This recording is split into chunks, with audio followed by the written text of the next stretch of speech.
3. 황무지를 달리며. 메리가 오랫동안 잠들었다 깨어나니 메드록 부인이 역에서 사둔 점심 도시락을 내놓았다. 두 사람은 닭고기와 차가운 쇠고기, 그리고 버터가 들어있는 빵을 먹고 아주 뜨거운 차를 마셨다.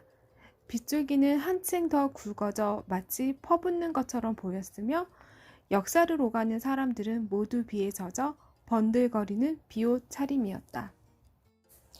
차창이 객실에 있는 등잔불을 밝혔다. 메드록 부인은 뜨거운 차와 닭고기와 쇠고기를 아주 맛있게 엄청나게 먹어대더니 깊은 잠에 골아 떨어졌다. 메리는 앉은 자세로 부인을 살펴보았다. 그러고는 부인이 쓰고 있는 멋진 모자가 한쪽으로 미끄러지는 것까지 지켜보다가 마침내 자신도 객실 한 구석에서 또다시 잠에 빠져들었다. 차창을 때리는 빗소리가 포근하게 들려왔다. 다시 잠에서 깨어났을 때에는 주위가 아주 어두웠다. 열차는 정거장에 멈춘 상태였으며 메드록 부인이 메리를 흔들면서 말하고 있었다. 아가씨는 계속 잠만 자네요. 이제 눈을 뜰 시간이에요. 스웨이트 역에 도착했어요. 이제부터는 마차를 타고 먼 길을 달려야 해요. 메리가 일어나서 눈을 뜨려고 노력하는 동안 메드록 부인이 메리의 짐을 챙겼다. 메리는 부인을 돕지 않았다. 인도에서는 원주민 하인이 항상 짐을 들고 운반했기 때문에 메리는 다른 사람이 자기 시중을 드는 걸 아주 당연하게 여겼다. 스웨이트 역은 아주 조그만 역이라서 그런지 두 사람 외에는 열차에서 내리는 사람이 아무도 없었다.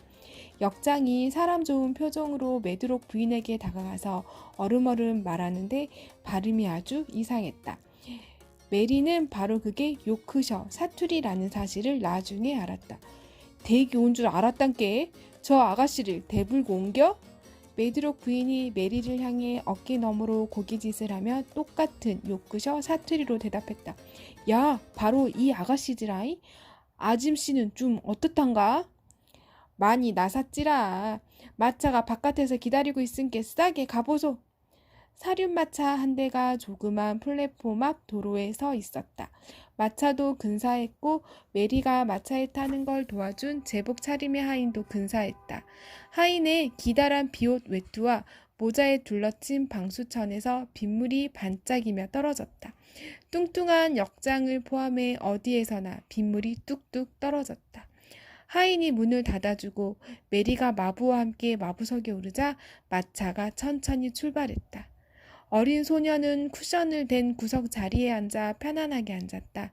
또다시 잠에 빠져들기는 싫어 똑바로 앉은 채 창밖을 구경하기 시작했다. 메드록 부인이 설명한 이상한 저택에는 주변 풍경이라도 구경하면서 가는 게 좋겠다는 생각이 들었다. 메리는 겁쟁이가 아니었기 때문에 딱히 겁이 나지는 않았다. 하지만 100개나 되는 방을 대부분 걸어 잠근 저택이라면 무슨 일이 벌어질지도 모르겠다는 느낌이 들었다.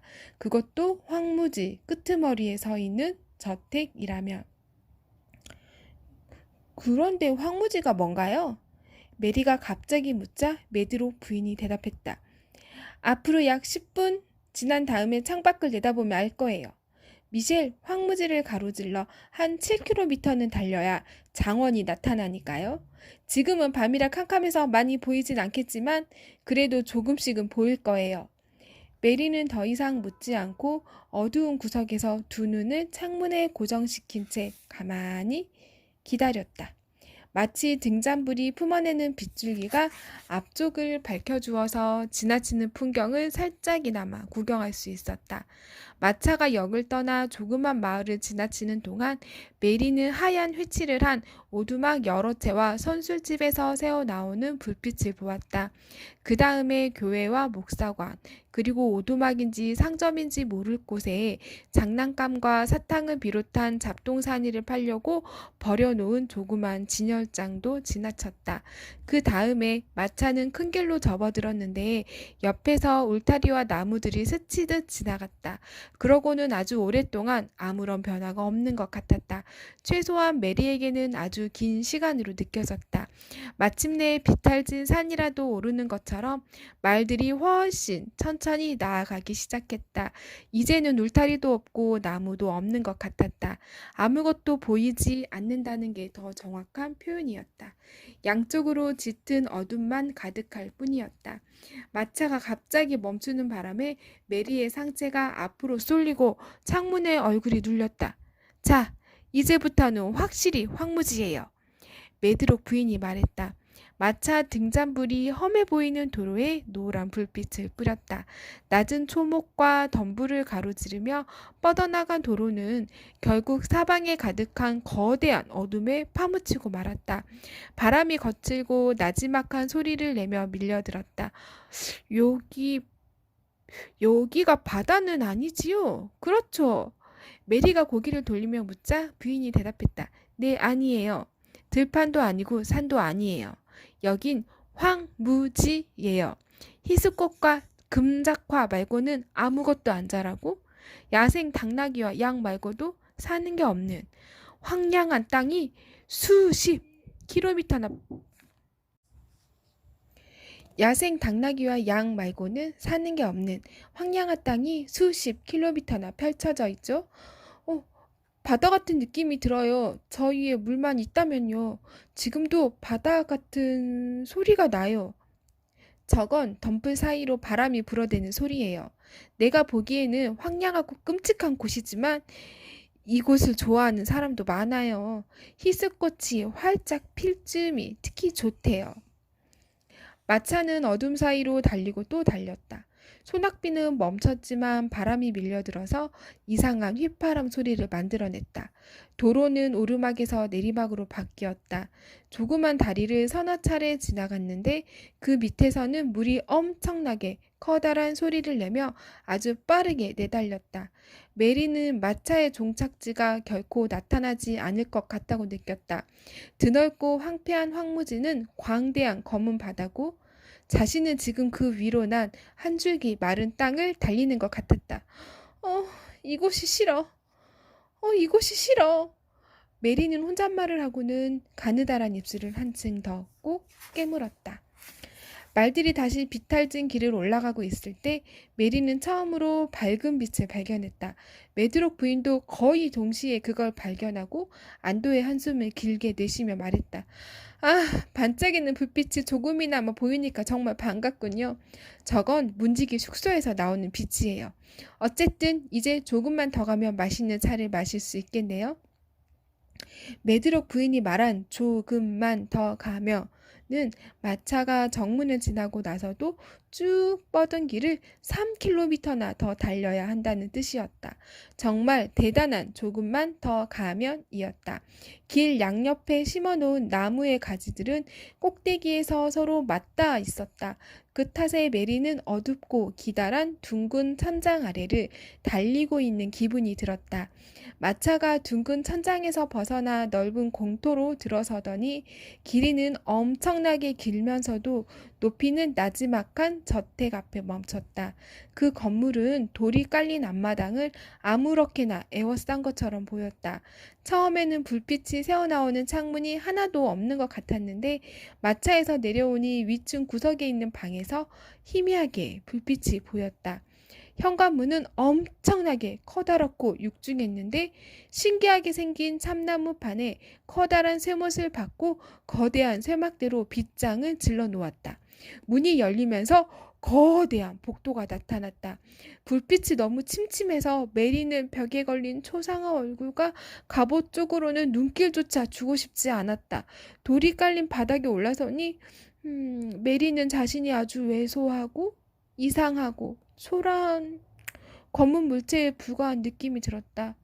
그리고 길을 잃은 아주 초라하고 괴팍한 아이처럼 느껴졌다. 문을 열어준 남자 하인 옆에는 말쑥한 차림의 깡마른 노인이 서 있었다. 메드로, 자네가 아가씨를 숙소로 모셔가게.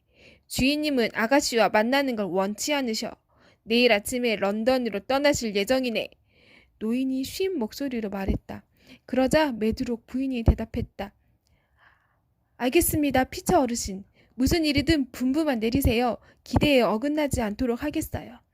메드로, 자네가 해야 할 일은 주인님께선 만나지 않으려는 사람은 만나지 않으신다는 것, 그리고 주인님을 방해하면 안 된다는 것. 이 두 가지를 확실히 명심하고 실천하는 거야. 메리 레녹스는 메드록 부인을 따라 널따란 층계를 오르고 기다란 복도를 지나 짧은 계단을 오른 다음에 또 다른 복도를 하나 지나고 또 하나를 지났다. 그리고 마침내 벽에 달린 문 하나를 열고 안으로 들어갔는데 벽난로에는 불이 지펴져 있었고 식탁에는 저녁 식사가 차려져 있었다. 메드록 부인이 인정사정 없이 말했다. 자, 다 왔어요. 이 방과 다음 방이 아가씨가 쓸 방이에요. 꼭 여기 두 방만 써야 해요. 명심하세요. 이렇게 해서 메리 아가씨는 미셸 스테이트 장원에 도착하게 되었다. 지금껏 살아오면서 메리에게 심술궂은 기분이 이토록 강하게 몰려든 적은 없었다. 마사. 다음날 아침 메리는 뭔가 시끄러운 소리에 눈을 떴다. 젊은 하녀가 불을 지피려고 벽난로 앞 양탄자에 무릎을 꿇고서 타다 남은 찌꺼기를 긁어내고 있었다. 메리는 그냥 누운 채로 하녀를 바라보다가 실내를 둘러보기 시작했다. 이렇게 생긴 방은 여태껏 본 적이 없었다. 정말 묘하고 음산한 방이었다. 사방 벽에는 천에다 형형색색의 실로 숲속 정경을 수놓은 벽걸이 장식이 삥 둘러 걸려 있었다. 나무 밑에는 아주 훌륭한 옷을 입은 사람들이 모여있고 멀리 높은 성체가 어렴풋이 보였다. 사냥꾼과 저택과 사냥개와 숙녀들도 있었다. 메리는 자신도 그들과 함께 숲속에 있는 듯한 착각이 들었다. 창밖으로는 기다랗게 쭉 뻗어 오른 땅이 보였는데 나무가 하나도 안 보여서 그런지 지루하게 끝없이 펼쳐진 자줏빛 바다 같았다. 저게 뭐지? 메리가 창밖을 손가락으로 가리키며 묻자 이제 막 불을 피우고 일어선 젊은 하녀 마사가 그쪽을 바라보며 마찬가지로 손가락으로 가리켰다. 저거요? 그래. 저거 황무지지라. 아가씨도 마음에 든단가? 마사가 착해 보이는 얼굴로 빙그리 웃으며 물었다. 아니, 너무나 싫어. 메리가 대답하자 마사가 벽난로 쪽으로 돌아가며 말했다. 그건 아가씨가 아직 익숙하지 않아서 그라지요. 저렇고럼 커다란 땅은 시방이 화나니께요. 하지만 아가씨도 금방 좋아하게 될 것이구먼요. 너는 좋아해? 메리가 묻자 마사가 벽난로를 즐겁게 청소하며 대답했다. 야, 당연하지라. 솔찬히 좋아라이. 조금도 휑하지 않아라이. 사방에서 무언가가 돋아나며 냄새도 무척 달콤하지라이. 봄이랑 여름이면 금작화랑 가시금작화 그리고 히스꽃이 활짝 피어나서 겁나게 아름답고 꿀냄새도 향긋하고 공기도 참말로 상쾌하지라이. 하늘은 겁나게 높아지고 벌들과 종다리들이 멋진 소리로 콧노래도 부르지라. 아, 지는 무슨 일이 있어도 이 황무지를 떠나지 않을 거란께요. 메리는 하녀가 하는 말을 당혹스럽고도 심각한 표정으로 들었다. 인도에서 시중 들던 워즈맨 하이는 전혀 그렇지 않았다. 그들은 노예처럼 순종할 뿐이었다. 마치 주인과 똑같은 신분이라도 된다는 어투로 말한다는 건 생각도 못했다. 그들은 이마에 손을 대고 절했으며 주인을 가난한 사람의 수호자 같은 호칭으로 불렀다. 인도 하인은 명령을 받는 사람이지 부탁을 받는 사람이 아니었다. 하인에게 부탁해, 나 고마워 하고 말하는 건 전통이 아니었다. 게다가 메리는 화가 날 때마다 자기 아내의 얼굴을 찰싹 때렸다. 메리니 하녀가 뺨을 얻어맞으면 어떤 반응을 보일까 약간 궁금했다. 동그랗고 발그스름한 얼굴이 사람좋게 보이지만 얼핏 억센 면도 있는 것 같아 보였다. 메리는 마사가 뺨을 맞으면 맞받아칠 것 같다는 느낌이 들었다. 따귀를 때린 사람이 조그만 여자아이라고 해도. 너는 이상한 하녀구나. 메리는 베개를 벤 채 아주 거만하게 말했다. 마사는 쭈그리고 앉아서 시커멓게 된 소를 손에 든 채 웃었다. 화가 난 기색은 전혀 없었다. 야, 지도 알아요. 미셸 스테이트에 쥐마님이 계셨더라면 꼬마 하녀 역할도 못했겠지라이. 그릇 닦는 하녀나 데슬란가 몰라도 위층은 얼씬도 못할 띵게요. 너무 촌스럽고 요쿠셔 샤트리도 너무 강한게요. 하지만 이 저택은 이렇게 웅장한데도 아주 우스워라이. 피셔 씨랑 메드로 부인만 있고 쥐마님도 안 계실 것 같은 게요. 크레이븐 쥐님은 이곳에 계실 때에도 아무 간섭을 안 하시는데 대부분 타지에서 지내신 게요. 메드록 부인이 친절하게도 지언티 이 자리를 주었지라이.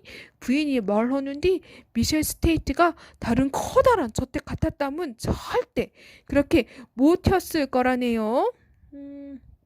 앞으로 내가 내 몸종이 되는 거니? 메리가 인도 방식으로 약간은 오만하게 물었다. 마사가 다시 벽난로를 문질러대며 단호하게 대답했다. 지는 메드록 부인의 하녀지라. 그리고 부인은 크레이븐 주인님의 하녀고요.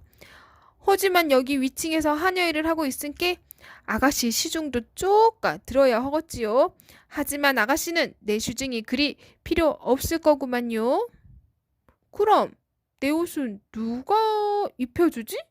메리가 묻자 마사는 다시 펑퍼짐하게 앉아서 가만히 메리를 쳐다보았다. 그러곤 어이가 없는지 훨씬 강한 요쿠셔 사투리로 말했다. 아가씨는 지 옷도 지대로 못 입는단가? 그게 무슨 뜻이지? 무슨 말인지 모르겠어. 아, 깜빡했구만요. 메드록 부인이 지언티 조심해야 한다고. 안 그러면 아가씨가 내 말을 못 알아들을 거라고 했는디. 근께요. 아가씨는 자기 옷도 제대로 못 입느냐는 뜻이지라.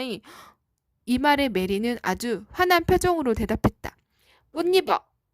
한 번도 그래 본 적 없어. 당연히 내 아야가 입혀줬지. 그려라. 그러면 이제 배워야 쓰겠네요. 아가씨가 더 어려질 수는 없은게요. 어느 정도는 자기 일을 스스로 하는 게 아가씨 헌때도 좋겠지라이. 울 엄니는 부잣집 아이들이 아주 멍청한 바보가 안 되는 이유를 모르겠다고 항상 말씀하시지라이. 강아지 새끼 맨키로 유모가 몸도 씻겨주고 옷도 씻겨주고 옷도 입혀주고 산책도 시켜주니까 마사가 말했다. 자신이 건방지다는 사실을 전혀 모르는 게 분명했다. 인도에서는 달라. 메리 아가씨가 경멸하는 표정으로 마사에게 말했다. 화가 나서 도저히 견딜 수가 없었다. 하지만 마사는 기세가 조금도 꺾이지 않은 채 불쌍하다는 어투로 대답했다. 야, 지도 다르다는 걸 알지라이. 자신 있게 뭘 하는디? 그건 인도의 훌륭한 백인 대신 검둥이가 너무 많기 땜시여요. 아가씨가 인도에서 온다고 들었을 때 지는 아가씨도 검둥이라고 생각했어라이. 화가 난 메리가 침대에서 벌떡 일어나며 소리쳤다. 뭐야? 내가 원주민이라고 생각했어? 그럼 너는 돼지 딸이다.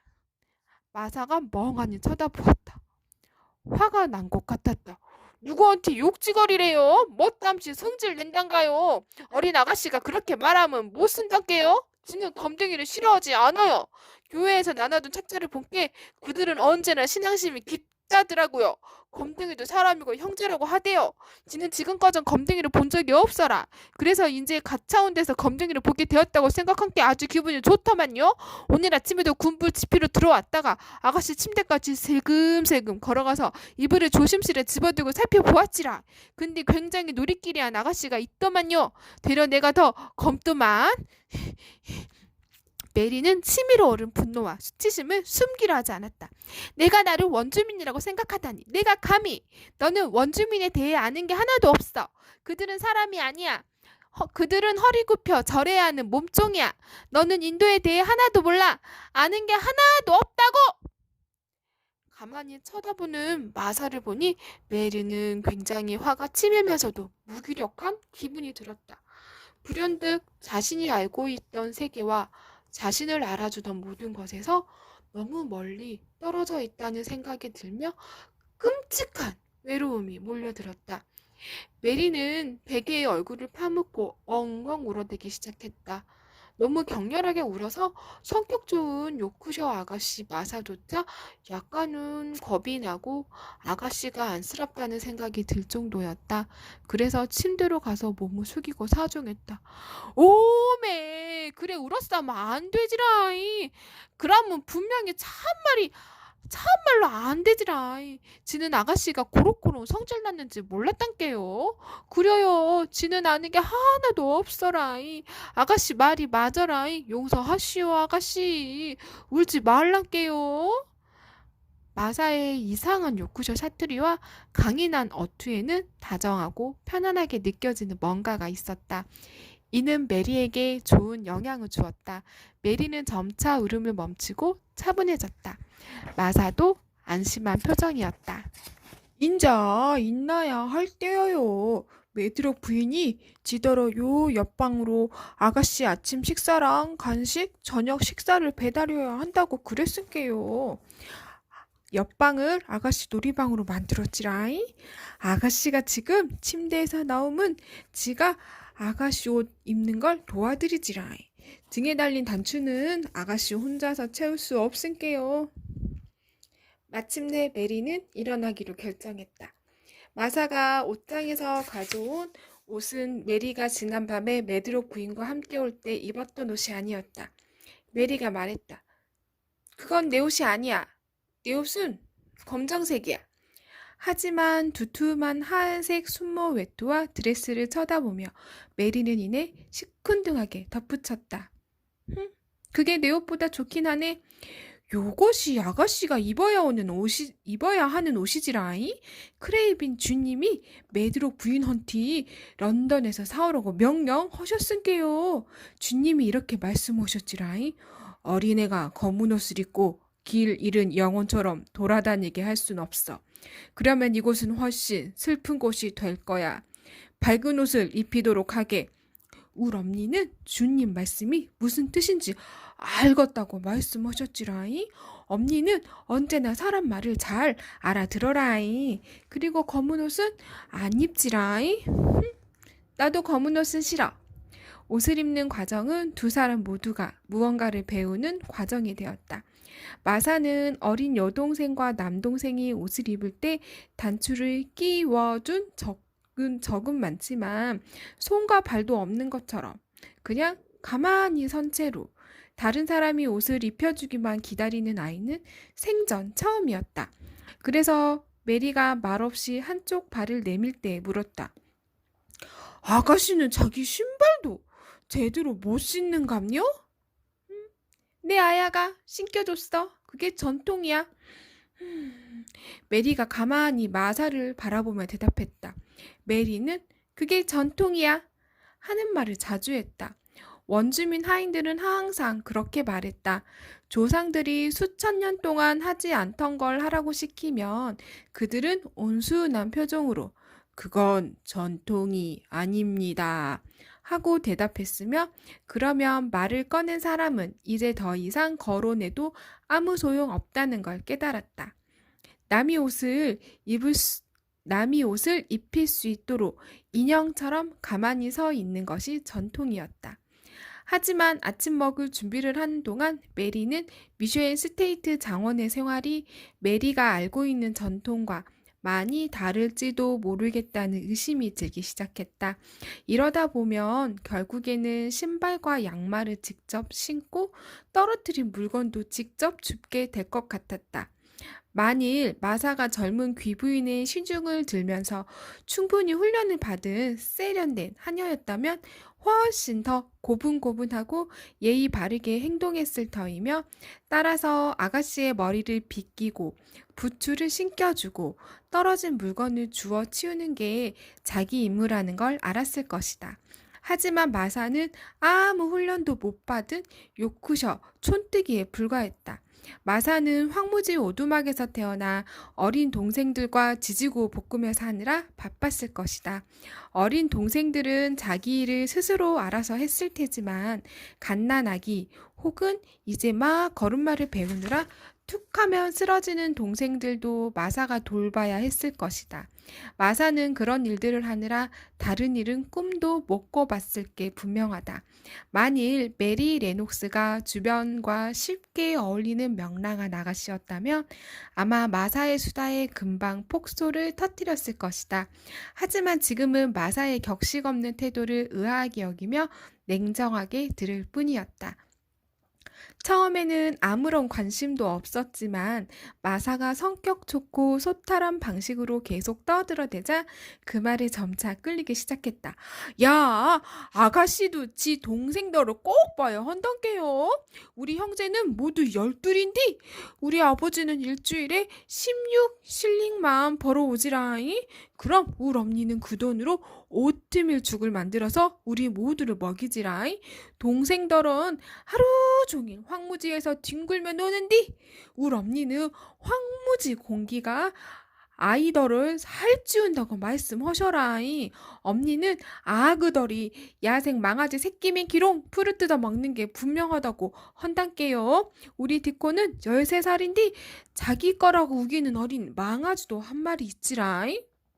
어? 어디서 구한 건데? 아주 어린 망아지가 황무지에서 지 어미를 따라댕길 때 처음 봤다대요. 그래서 빵 조각도 주고 연한 풀도 뜯어주면서 친구가 되었지라이. 그러다 보니까 그놈이 디콘을 좋아하며 따라댕기더니 등에도 올라타게 해주었지라이. 디콘은 아주 다정한 아이라서 모든 동물이 좋아한단께요. 메리는 애완동물을 키워본 적이 한 번도 없지만 한 마리 있으면 좋겠다는 생각을 늘 하고 있었다. 그래서 디콘에 대해 아주 조금 관심을 느끼기 시작했다. 지금까지 메리가 자신을 제외한 그 누구에게도 관심을 가진 적이 없다는 사실을 감안하면 이것은 바람직한 변화가 일어나고 있다는 좋은 증거였다. 자신을 위해 놀이방으로 만들었다는 옆방으로 들어가니 그 방 역시 어제 잤던 방과 아주 비슷했다. 음산한 느낌의 오래된 그림이 벽 여기저기에 걸려 있고 무거워 보이는 오래된 참나무 의자가 여러 개 놓여 있는 걸 보니 이건 어린애 놀이방이 아니라 다 자란 어른방이었다. 한가운데 놓인 식탁에 푸짐한 음식이 차려져 있었다. 하지만 언제나 식욕이 없는 메리는 마사가 자기 앞에 놓은 첫 번째 접시를 심드렁하게 쳐다볼 뿐이었다. 먹기 싫어. 메리가 말하자 마사가 도무지 믿을 수 없다는 표정으로 소리쳤다. 오트밀 죽이 먹기 싫다고라? 그래. 이게 얼마나 맛있는지 모른 게 그라시지라이. 이 안에 당밀이나 설탕을 쪼게 넣어보란게요. 이건 먹기 싫어. 오메! 지는 좋은 음식을 쓰레기로 버리는 짓은 절대 못 참지라이. 우리 동생들이 지금 여기에 있다면 5분 안돼서 깨끗하게 청소했을 텐디.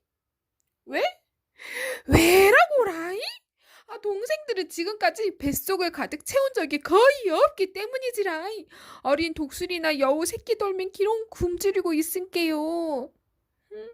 나는 굶주리는 게 뭔지 모르겠어. 메리는 아무것도 모르겠다는 듯 무관심하게 말했다. 그러자 마사가 분개한 표정으로 거리낌 없이 떠들어댔다.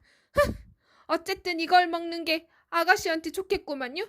확실히 말하는디.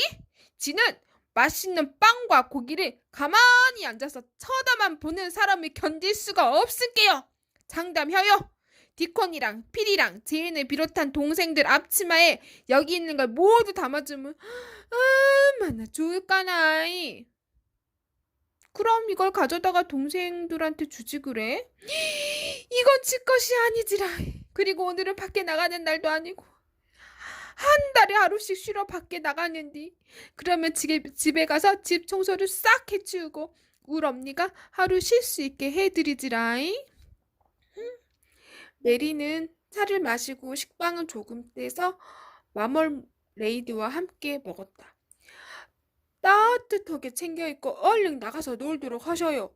그러면 몸에도 좋을 거고 배가 고파서 괴기 생각도 절로 날 텐께. 메리는 창가로 갔다. 정원과 길과 커다란 나무들이 있었지만 모든 게 우중충하고 쓸쓸하게만 보였다. 밖에? 이런 날에 내가 왜 밖에 나가야 하지? 아가씨가 밖에 안 나간다면 안에 있어야 하는디. 그럼 여기서 무얼 할 건디요? 메리는 마사를 가만히 바라보았다. 아무것도 할 게 없었다. 메드록 부인은 메리의 놀이방을 준비하면서 장난감은 전혀 생각을 못했다. 메리는 밖에 나가서 주변 정원이라도 둘러보는 게 좋을 것 같았다. 누가 나랑 함께 나가지? 메리가 묻자 마사가 멍청히 쳐다보며 대답했다. 아가씨 혼자서 나가지라. 이제 아가씨도 형제나 자매가 없는 아이들매기로 혼자 노는 법을 배워야 허겄지라이.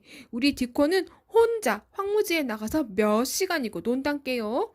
그러면서 망아지와 친구도 되었고 황무지에 있는 양들도 모두 디콘을 알지라이. 새들도 날아와서 디콘이 손에 올려놓은 걸 쪼아 먹고라. 우리 디코는 먹을 게 아무리 적어도 빵을 언제나 조금씩 남겨놨다가 동물 친구들한테 주니께요. 메리 자신은 정확히 깨닫지 못했지만 디콘에 대한 설명을 듣고서 바깥에 나가고픈 생각이 들었다. 바깥에 나가도 망아지나 양 같은 동물은 없겠지만 그래도 새들은 있을 것 같았다. 이곳의 새는 인도에서 보던 새와 다를 테니 구경하는 것도 재미있을 것 같았다. 마사는 외투와 모자 그리고 조그맣고 단단한 부츠를 찾아주고 아래층으로 내려가는 길을 가르쳐준 다음 덤불 사이로 통로를 가리키며 말했다. 저기를 돌아가면 정원이 나오는데 여름에는 꽃이 엄청나게 피지라이. 비록 지금은 꽃이 하나도 없지만 마사가 잠시 망설이더니 덧붙였다. 정원 가운데 한 곳은 자물쇠를 채웠어라이. 그 안에 들어간 사람은 지난 10년 동안 아무도 없었구요. 없구먼요. 왜? 메리는 자신도 모르게 물었다. 이 이상한 저택에는 방 100개 말고도 자물쇠를 채운 문이 하나 더 있다는 말이 아닌가? 마님이 갑자기 돌아가신 게 크레이빈 주님이 그곳을 잠가버렸어라이. 그래놓고 아무도 못 들어가게 하시지라이. 마님의 화원이께요. 자물쇠를 걸어 잠그고 땅을 파서 열쇠를 묻어 부렸지라이. 메드록 부인이 종을 울리네요. 지는 빨리 가봐야 쓰겄어라이. 마사가 떠난 뒤 메리는 덤불 사이로 난 길로 내려갔다. 그런데 지난 10여 년 동안 아무도 못 들어갔다는 화원 이야기가 머릿속에서 떠날 줄을 몰랐다. 그곳이 어떻게 생겼는지, 아직도 꽃들이 살아있는지 궁금했다. 덤불 사이에 통로를 지나자 넓은 정원 여러 개가 나타났다. 널따란 잔디밭과 굽은 길, 그리고 잘 다듬어진 덤불 울타리도 보였다. 나무들이며 꽃밭이며 희한한 모양으로 다듬어 놓은 상록수들이 눈에 들어왔고 한가운데에 오래된 회색 분수가 있는 커다란 연못도 있었다. 하지만 꽃밭은 텅 비어있어 쓸쓸해 보였고 분수도 물을 품지 않았다. 여기는 문이 잠긴 화원이 아니었다. 그런데 어떻게 화원을 잠가도 생각을 했을까? 화원은 사람들이 아무 때나 들어가려고 만들어 놓은 것이 아닌가? 이런 생각을 하면서 걷고 있는데 무언가가 눈에 들어왔다. 길 끝에 담쟁이 덩굴로 뒤덮인 기다란 담이 있는 것 같았다. 메리는 영국 생활에 익숙하지 않아서 채소와 과일을 기르는 주방용 채소밭이 따로 있다는 사실을 모르는 상태였다. 그쪽으로 걸어가니 담쟁이 덩굴에 덮인 녹색 문이 나타났는데 활짝 열려 있었다. 분명히 여기도 문이 잠긴 화원은 아니었다. 아무 거리낌 없이 안으로 들어선 메리는 이곳이 사방을 담으로 둘러친 정원임을, 그리고 비슷한 형태로 담을 둘러친 다른 정원과 연결되는 여러 정원 가운데 하나에 불과하다는 사실을 알아냈다. 또 다른 녹색 문 하나가 열렸는데 그 안에는 겨울용 채소를 심어 놓은 밭과 그 사이에 자리 잡은 덤불과 길이 보였다. 담 옆으로 과일나무가 줄지어 심겨 있었고 어떤 밭에는 유리로 만든 온실도 있었다. 메리는 가만히 서서 주변을 둘러보며 정말 보기 흉한 황폐한 곳이라고 생각했다. 여름에는 녹색이 가득 올라 훨씬 근사하겠지만 지금 당장은 볼만한 게 하나도 없었다. 두 번째 정원과 연결된 문에서 삽자루 하나를 어깨에 걸쳐 메고 걸어 나오는 노인 한 명이 보였다. 노인은 메리를 발견하고 깜짝 놀란 표정을 짓더니 모자를 만지며 인사했다. 쭈글쭈글하고 퉁명스러운 얼굴인데 메리를 보고도 전혀 반가워하지 않는 얼굴이었다. 하지만 그때는 메리도 노인의 밭에 실망한 채 특유의 심술쟁이 표정을 짓고 있었으므로 노인 역시 메리가 자기를 보고 전혀 반가워하지 않는다는 사실을 분명히 느꼈을 터였다. 이곳은 뭐야? 메리가 묻자 노인이 대답했다. 주방용 채소밭인디요? 저건 뭔데? 메리가 다른 녹색 문 안쪽을 가리키며 물었다. 똑같은 채소밭이지라잉. 담 저짝에도 채소밭이 있고 그 맞은편에는 과수원이 있지라잉. 들어가도 돼? 원한다면요. 근데 볼거리는 하나도 없어라잉. 메리는 아무 대답도 안 하고 길을 지나 두 번째 녹색 문 안으로 들어섰다. 또 다른 담과 겨울용 채소 그리고 유리 온실이 보였다. 여기 담에도 녹색 문이 있었는데 열려 있지 않았다. 어쩌면 10년 동안 아무도 못 들어갔다던 화원의 문일지도 모른다는 생각이 들었다. 메리는 결코 겁 많은 아이가 아닌데다가 무엇이든 하고 싶은 대로 하기 때문에 이번에도 망설임 없이 녹색 문 앞으로 가서 손잡이를 돌렸다. 마음속으로 문이 열리지 않기를 바랬다. 신비로운 화원을 찾았다고 확신하고 싶었기 때문이다. 하지만 문은 맥없이 쉽게 열렸으며 안으로 들어서니 과수원만 보였다. 이것도 다른 곳과 마찬가지로 사방이 담으로 둘러싸여 있었다. 담 옆으로 과일나무가 줄지어 늘어섰는데 겨울이라 그런지 모두 황량하게 보였다. 하지만 어디에도 다른 곳으로 통하는 녹색문은 보이지 않았다. 메리는 녹색문을 찾으며 과수원 제일 위쪽까지 올라갔다. 그랬더니 담이 과수원에서 끝나지 않고 그 너머로 뻗어나가 건너편에서 어떤 공간을 에워싸고 있는 것처럼 보였다. 담 위로 솟아오른 나무 꼭대기가 내다 보였다. 그런데 가만히 서서 그곳을 바라보니 제일 높은 나뭇가지에 가슴이 아주 붉은 새 한 마리가 앉아있는 게 보였다. 그리고 그 순간 갑자기 그 새가 겨울 노래를 부르기 시작했다. 마치 메리를 발견하고 가까이 오라고 부르는 소리 같았다. 메리는 가만히 서서 귀를 기울였다. 명랑하고 다정하게 지저귀는 조그만 새소리를 들으니 왠지 모르게 기분이 좋았다. 주변 사람들과 잘 어울리지 않는 여자아이라도 외로움은 느끼기 마련이다. 문을 모두 닫아놓은 커다란 저택과 황량한 황무지, 그리고 아무것도 없는 커다란 정원은 메리에게 이 세상에 자기 혼자만 남았다는 느낌을 더 강하게 만들어 주었다. 사랑을 충분히 받으며 자라나서 다정다감한 아이였다며 가슴 찢어지게 슬펐을 것이다. 제 아무리 심술쟁이 메리 아가씨라 하더라도 외로운 건 어쩔 수 없었다. 그런데 환한 가슴을 가진 조그마한 새가 메리의 찌푸린 얼굴에 미소 비슷한 표정을 머금게 만들었다. 메리가 새소리를 계속 듣고 있었는데 새가 날아가 버렸다. 메리는 인도의 새와는 다른 그 새가 좋았다. 다시 볼 수 있을까? 궁금했다. 어쩌면 그 새는 신비한 화원에 살지도, 그래서 모든 비밀을 알고 있을지도 모른다는 생각이 들었다. 메리가 문이 잠긴 화원을 이토록 집착하는 이유는 특별히 할 일이 없기 때문일 수도 있다. 여하튼 메리는 그 화원이 너무나 궁금했고 어떻게 생겼는지 꼭 보고 싶었다. 아치볼드 크레이븐 고모부는 왜 열쇠를 파묻어 버렸을까? 부인을 그렇게나 좋아했다면서 부인의 화원을 증오하는 이유는 뭐란 말인가? 아치볼드 크레이븐 고모부와 만날 기회가 있을지 없을지는 모르겠지만 설사 만나게 된다 해도 자신은 그 사람을 좋아하지 않을 것이며 그 사람 역시 자신을 좋아하지 않을 것 같았다. 그리고 그렇게 이상한 짓을 한 이유가 뭔지 묻고 싶을 생각이 굴뚝 같겠지만 아마 아무 말도 하지 못하고 뻣뻣하게 서서 고모부만 물끄러미 쳐다볼 것 같았다. 그러면서 메리는 이렇게 생각했다. 사람들은 절대 나를 좋아하지 않고 나도 절대 사람들을 좋아하지 않아. 게다가 나는 절대로 크로포드 목사님네 아이들처럼 말할 수 없어.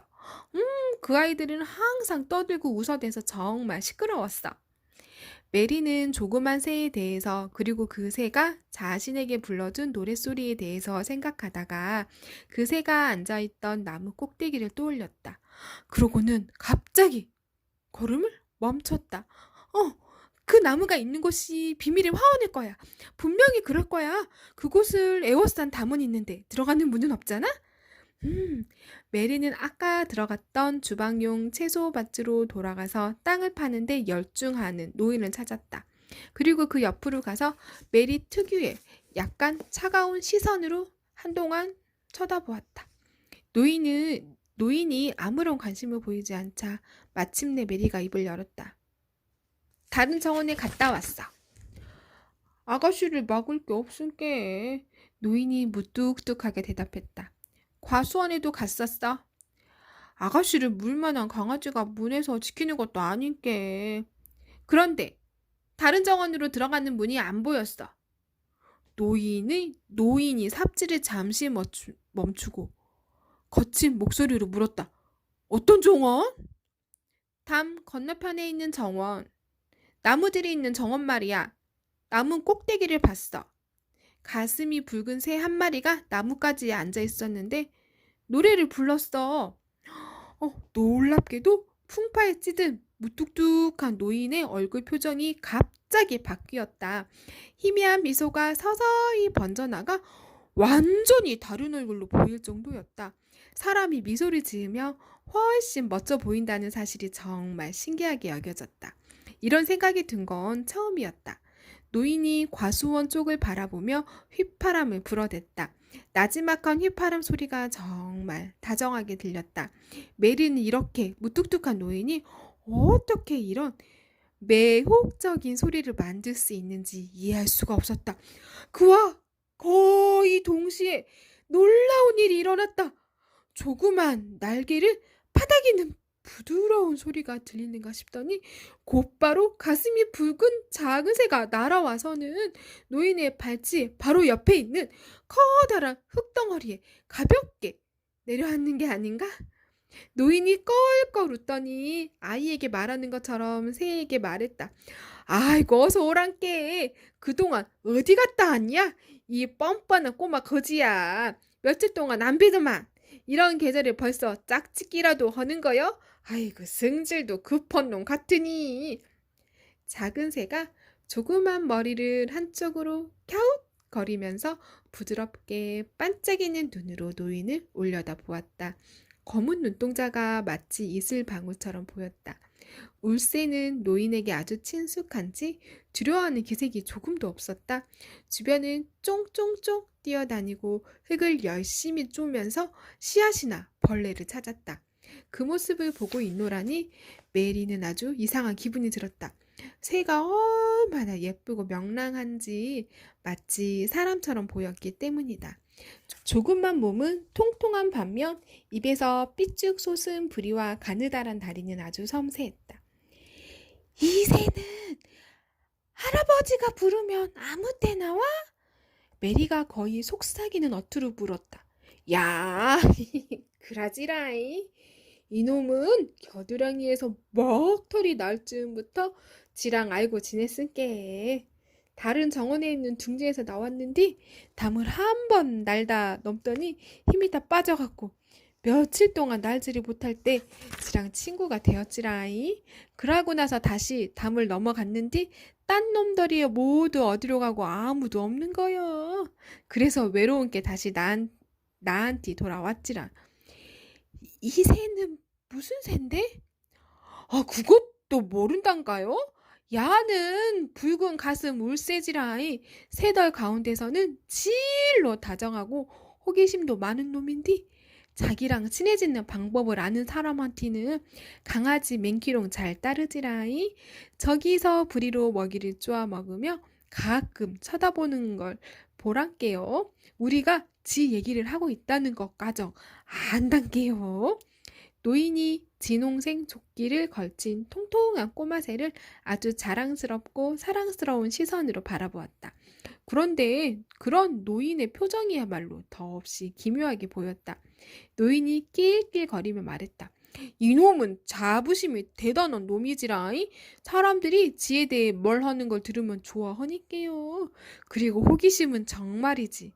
이놈처럼 호기심이 많고 간섭하기 좋아하는 놈이 없단께요. 언제나 날아와서 나가 뭘 심나 기웃거리고 크레이븐 주님은 귀찮아서 알려고 하지도 않는 걸 이놈은 모조리 알고 있은께요. 정원 책임자가 바로 이놈이란께요. 울새가 쩡쩡쩡 돌아다니며 흙을 바쁘게 쪼아대다가 가끔 동작을 멈추고 두 사람을 슬쩍슬쩍 쳐다보았다. 메리는 자신을 바라보는 이슬방울 같은 검은 눈동자에 호기심이 가득 담겨 있다고 생각했다. 마치 메리에 대한 모든 걸 알아내려고 덤벼드는 것처럼 보였다. 메리는 더욱 기묘한 느낌이 들었다. 다른 새끼들은 모두 어디로 날아갔는데? 그야 아무도 모르지라이. 어미가 새끼들을 둥지 밖으로 밀어서 날도록 만드니께. 그러고 나서는 아무도 모르는 사이에 사방으로 흩어져 베리는디 이놈은 원체 영리한 놈이께 지가 외롭다는 걸 알고 있지라이. 메리는 울새 옆으로 한 발짝 다가가서 아주 열심히 바라보았다. 나도 외로워. 여태껏 메리는 외로움이 자기에게 우울하고 시무룩한 기분이 들게 하는 이유 가운데 하나라는 사실을 몰랐다. 메리는 울새가 자기를 바라보고 자기도 그런 울새를 바라보고 나서야 예전에는 미처 몰랐던 사실을 깨달을 수 있었다. 노인은 모자를 뒤로 젖혀 대머리를 드러낸 채 메리를 잠시 바라보았다. 아가씨가 인도에서 왔다는 바로 그 아가씨구만요? 노인이 묻자 메리가 고개를 끄덕였다. 그렇다면 외롭다고 해도 이상할 게 하나 없겠네. 앞으로는 예전보다 훨씬 더 외로워질 텐께. 노인은 검고 기름진 흙에 삽을 깊숙이 찔러 넣으며 다시 땅을 파기 시작했고 울새는 쫑쫑쫑 뛰어다니며 바쁘게 땅을 쪼아댔다. 할아버지는 이름이 뭐야? 메리가 묻자 노인이 허리를 폈다. 벤 웨더스타프. 노인이 무뚝뚝하게 대답하고는 낄낄거리더니 나도 외롭지라이. 요놈이 옆에 있을 때만 빼고 내 유일한 친구가 바로 요놈이니께요. 하고 덧붙이면서 울새에게 엄지를 치켜 보였다. 그러자 메리가 말했다. 나는 친구가 하나도 없어. 지금까지 계속 내 아야는 나를 좋아하지 않았고 나는 그 누구와도 놀아본 적이 없어. 요크셔 사람에게는 자기 생각을 솔직하고 퉁명스럽게 말하는 습관이 있었다. 벤 웨더스타프 노인 역시 요크셔 황무지에서 태어난 사람이었다. 아가씨는 나랑 비슷한 점이 많구먼요. 우리 둘 다 얼굴도 못생겨갖고 찌푸린 표정을 하고 있은게 장담하는디 지라이 같은 성질도 두 사람 모두 똑같을 거구먼. 솔직한 말이었다. 메리 레녹스는 지금까지 자신에 대해 솔직한 의견을 들어본 적이 없었다. 무엇을 시켜도 원주민 하이는 언제나 허리 굽혀 절하면서 복종했다. 메리는 지금까지 자기 얼굴에 대해 생각해 본 적이 많지 않았지만 과연 자신이 벤 웨더스타프 노인만큼 매력없게 생겼는지 궁금했다. 그리고 자신의 얼굴 표정이 울새가 나타나기 전의 노인과 같은지도 궁금했다. 또 과연 자신이 지랄 같은 성질을 가졌는지 아닌지도 궁금해지기 시작했다. 마음이 편치 않았다. 갑자기 근처에서 잔물결이 일어나는 맑은 소리가 조그맣게 들려와 메리는 고개를 돌렸다.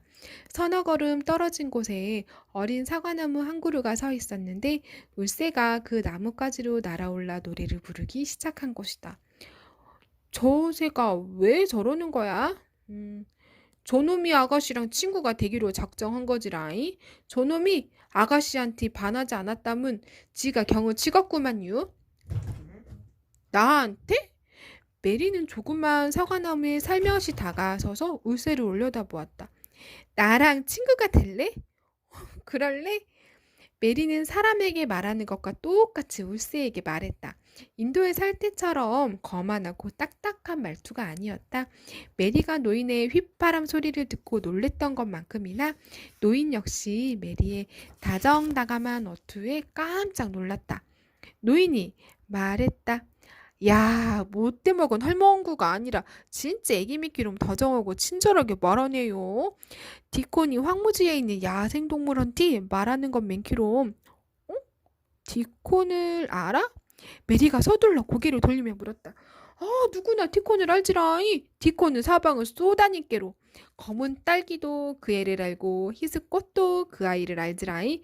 장담하는디 여우들도 그 아이에겐 자기 새끼덜이 누운 것을 알려줄 것이고 종다리돌도 둥지를 숨기지 않을 거구먼요. 메리는 더 많은 걸 묻고 싶었다. 문이 닫힌 화원만큼이나 디콘에 대한 호기심이 일었기 때문이었다.